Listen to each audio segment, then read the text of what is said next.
D'accord, shalom peuple de Dieu, je suis encore là, c'est votre bien-aimé Michel Héritier Kouliboisi. Nous allons partager sur un thème qui est l'onction prophétique. Nous allons les décortiquer avec le Seigneur, c'est 3 phases, et ce sera 3 séquences de vidéos que nous allons lancer, quand bien même que nous allons les décortiquer avec le Seigneur dans ces 3 dimensions. Je nous invite à incliner nos têtes dans la prière pour laisser ce moment entre les mains de Dieu. Éternel Dieu de grâce, nous te rendons pour grâce éternelle parce que tu es merveilleux. Tu nous octroies encore ce moment afin de partager ta parole.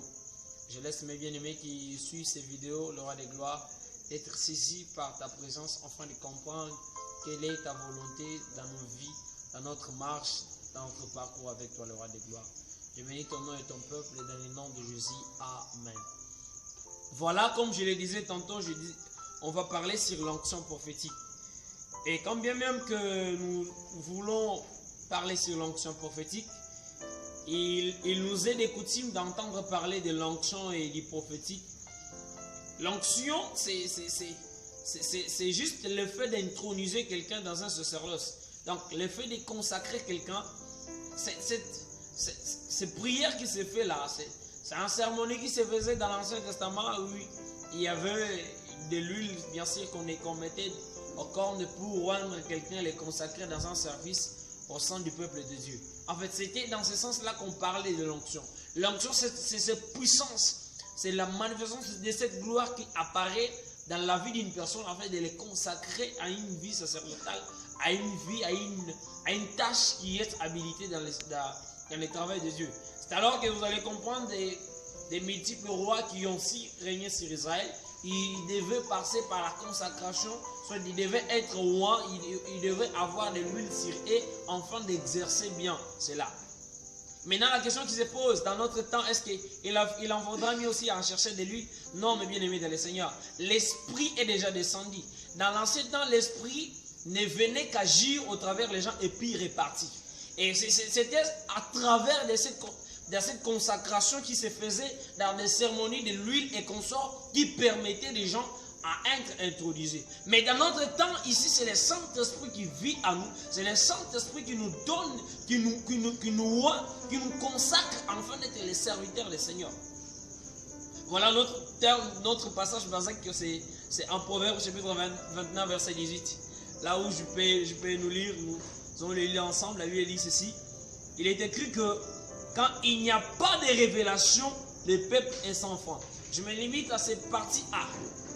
Pour chercher à comprendre, ici la Bible dit que s'il n'y a pas de révélation, le peuple est sans foi. Cela étant que si vous marchez dans votre vie et que vous ne sachez pas où vous allez, d'où vous venez, donc vous n'aurez pas de foi, vous n'aurez pas de limites, vous n'aurez pas de choses à faire et à ne pas faire.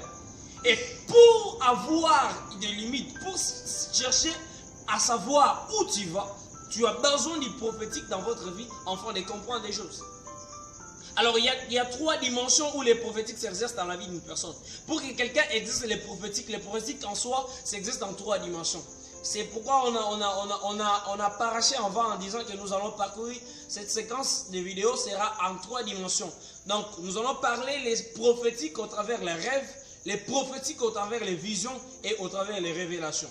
Si nous pouvons aller trop vite et parler directement des rêves, le rêve, selon ce que nous dit le dictionnaire, c'est l'ensemble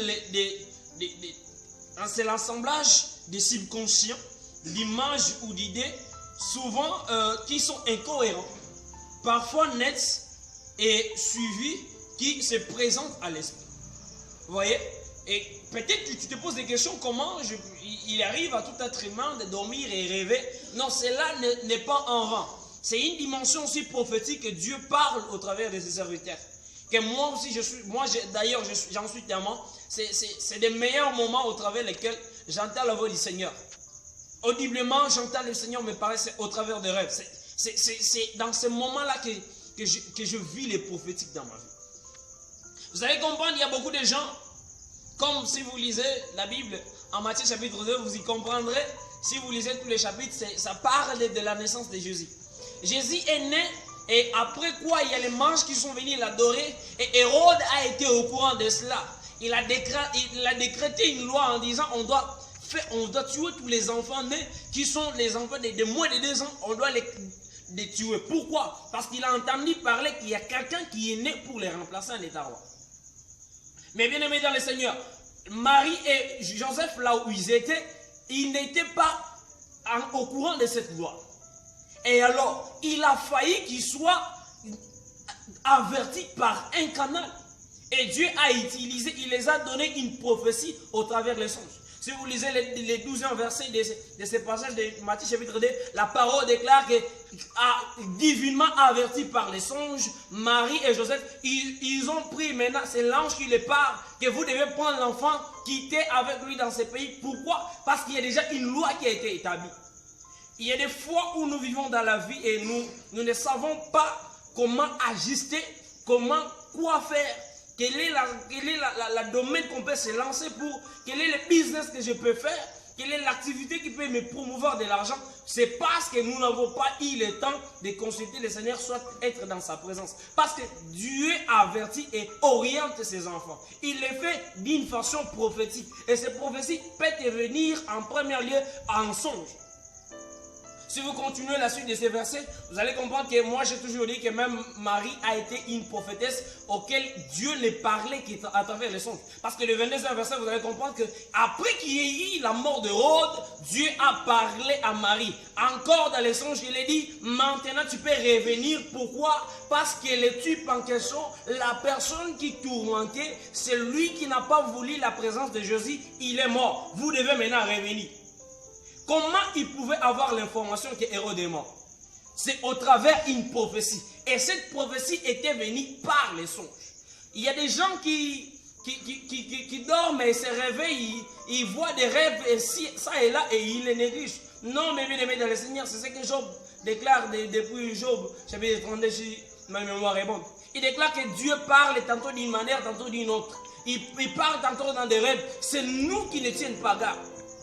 Si nous sommes des hommes, par la multitude de nos pensées, on peut parvenir à rêver quelque chose qui nous est passé à travers nous ou quelque chose qu'on a trop envie.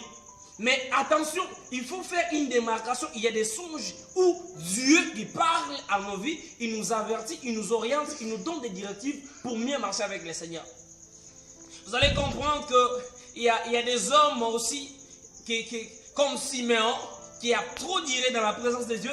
Depuis Luc chapitre 2, vous allez comprendre les 26e verset, vous allez comprendre que Siméon, c'est quelqu'un qui était toujours dans la présence de Dieu. Et il a été averti au travers des songes qu'il ne mourra jamais si jamais il a vu le Seigneur. Il doit toucher le Messie dans ses mains avant qu'il s'en aille. Et Siméon a persisté, il a enduré, il a vécu beaucoup des années. Pourquoi il a eu cette assurance? Par quel moyen qu'il a eu cette prophétie? C'est au travers des songes. Beaucoup se disent que je suis comme Siméon, je ne mourrai pas sans avoir vu les miracles de Dieu. Est-ce que tu sais dans quel moment prophétique que Dieu a visité Siméon? C'était au travers des rêves. C'est au travers un rêve que Dieu est venu et il a parlé à Siméon. Il a dit, toi tu ne mourras jamais jusqu'à ce que tu verras le Messie d'Israël. C'est lui qui viendra délivrer son peuple. Et Siméon, c'est alors quand il a vu le Messie qui déclare que c'est cette prophétie-là qui m'a été donnée. C'est au travers de ces rêves que j'avais eu qu'on m'a dit que je ne mourrai pas sans que je voie le Seigneur. Et il a vu le Seigneur. Mais bien aimés dans le Seigneur, nous ne devons pas négliger nos rêves. C'est un domaine qui est tellement lié à nous, même si tu n'es pas trop affectué avec le Seigneur, c'est un domaine que même Dieu parle le païen. Vous allez voir, c'est la même chose qui est venue à Pharaon. Tu comprendras aussi Nebuchadnezzar, c'est la même chose qui lui est venue. Dieu lui a parlé au travers le rêve. Cela ne vient pas parce que nous sommes trop spirituels ou encore nous sommes plus saints que les autres. Soit on est des gens qui cherchent trop la face de Dieu. Ça peut venir même à un païen. Dieu parle. Pour que Dieu parle à quelqu'un, ça ne demande pas une dimension de sainteté. Parce que je ne l'estime pas, moi, je ne l'estime pas que Pharaon était plus saint au moment où Dieu pouvait lui dire ce qui devait venir. Et tout ce que Dieu lui a décrit était venu tel qu'il l'a dit. Mais ne néglige jamais les songes. Au travers des songes, tu pourras aussi voir qui tu seras demain. Peut-être que tu te demandes de multiples questions, c'est parce que tu n'as pas eu même le temps d'analyser tes songes. C'est les prophétiques. Quand vous vivez dans une vie, vous n'avez pas de révélation, vous ne savez pas quoi, qu'est-ce que vous faites, vous ne savez pas où vous allez, bien aimé, sachez que vous êtes comme un peuple qui est sans frein. Et imaginez si on prenait une Jeep qui est sans frein en train de rouler, ça sera que des catastrophes, des accidents, ça et là. Vous voyez que quand vous manquez de révélations, vous manquez de prophéties, qui est-ce que vous serez? Non, ne négligez pas votre songe. C'est le premier instance que nous désirions parler en ce jour. Certains pensent même que pour que Dieu le parle, pour qu'il soit convaincu que c'est le Seigneur qui le parle, ça doit être un message qui touche une nation, ça doit être un message qui touche une église. Je ne sais pas moi, que c'est toi, un message fort et puissant. Ça peut être un message qui concerne ta vie et au travers de ta vie, tu vas aider les autres. Qu'en est-il de Joseph? Joseph n'a fait qu'un songe. Il a rêvé et il voit les gerbes qui viennent devant lui, qui se courbent et est en train de s'agenouiller. Et le deuxième jour, il vient, il voit la lune et les étoiles et il ne parvient pas à les discerner. Il vient devant ses parents et il lui dit, Joseph, qu'est-ce que tu veux nous dire par là? Est-ce que toi tu vas nous gouverner un jour? Est-ce que toi tu seras notre chef? C'est pas ça ce qu'a dit Joseph, mais Joseph n'a fait qu'expliquer les songes. Mais au travers des songes, déjà tu pourras savoir qui tu seras, où est ta destinée, en quoi tu dois te focaliser pour que tu sois meilleur dans la vie. C'est alors que quand Joseph rêvait chaque jour, moi je me suis toujours dit que mes défauts, soit mes erreurs, soit mon incapacité, et ce sera ma force du demain. Vous voyez qu'un certain Joseph qui était toujours incapable d'interpréter les songes, lui n'était qu'un rêveur. Il n'est là que pour rêver et rêver ça et là. Il n'arrive même pas à l'interpréter. Il arrive aux gens pour que les gens puissent l'interpréter. Il commence à les pourchasser. Et les jours à venir, c'est alors que Dieu lui passait dans une école où il devrait d'abord apprendre à rêver. Après avoir appris à ce stade-là, il devient maintenant l'interprète de rêve. Et au travers l'interprétation d'une rêve, que Joseph sera le premier ministre et il sera investi en Égypte. Vous voyez, Dieu lui avait déjà dit qui il sera avant. Qui tu seras demain. Qu'est-ce que tu dois faire dans la vie? Et si tu ne le cherches pas, consulter l'Éternel. Et je t'avertis déjà d'avance que Dieu te parlait au travers des songes. Au travers des songes, Dieu peut te décrire. Il te dira d'avance qui tu seras, qu'est-ce que tu dois faire, comment marcher. Vous voyez ici avec Marie, elle avait déjà cette certitude. L'ange l'a apparu. Elle a dit, tu as le Messie avec toi. C'est le sauveur de l'humanité. Il sera appelé Emmanuel. Tu es béni de Dieu. Mais au-delà d'avoir ce Jésus-là, il devait la conserver. Il devait savoir comment marcher avec ses bébés. Quand il avait encore des ancêtres qu'il était Dieu, mais il était aussi humain. Il devait être sous une protection quelconque. Mais Marie ne devait pas le savoir cela en vain. Il devait être averti prophétiquement. Et le prophétique qui s'est opéré au travers de Marie ici, c'était par les canaux des songes. Bien aimé dans le Seigneur, il ne faut jamais négliger le songe. J'aimerais que nous puissions prier parce que dans les vidéos qui suivent, nous allons parler de la vision, on parlera des révélations et la dernière séquence, nous parlerons comment activer les prophétiques dans notre vie. Il y a des gens qui ont de la soif, ils veulent aussi que Dieu les parle, on en parlera dans les vidéos qui suivent. J'aimerais nous inviter à prier dans cette première partie parce que c'est tellement nombreux que l'espace ne nous permet pas, mais nous allons continuer avec le Seigneur. Éternel de gloire, je bénis mon frère et ma soeur qui est en ligne en ce moment, qui a disponibilisé, Seigneur, son temps en train de suivre ces vidéos. Mon Dieu, les yeux de la Bible, je déclare que désormais, que ce songe le roi des gloires seront des canaux au travers lesquels tu vas l'orienter, tu vas manifester ta gloire, tu vas lui dire ta volonté. Seigneur, on a besoin, nos cœurs à soif de marcher selon ta conduite. Mais mon Dieu, nous ne serons pas seuls. Parle à nos vies, parle-nous au travers de mon songe. On a besoin de toi, Seigneur, afin que tu parles. Seigneur, je prie au travers de ma sœur, mon frère. Mon Dieu, tu vis dans une vie de cauchemar, où ce songe, mon roi, une vie qui est en train d'être combattue. Mon Dieu, je suis en train de proclamer ta vie. Toi, Jéhovah Sabaoth, le Dieu qui combat pour nous. Mon Dieu, je te laisse en train de combattre sa vie. Seigneur, combat tous ceux qui combattent ses rêves. Mon Dieu, il y a des gens, des anges qui se disponibilisent en train de voler nos songes, afin que nous ne sachions pas qui nous sommes, quelle est la responsabilité que nous avons, qui est-ce que Dieu attend de nous. Mon Dieu, je déclare et je prophétise sur leur vie, que leurs songes les reviennent, mon roi. S'il y a des songes qui les ont déjà perdus de vie, mon Dieu, Seigneur, que cela revienne à leur mémoire.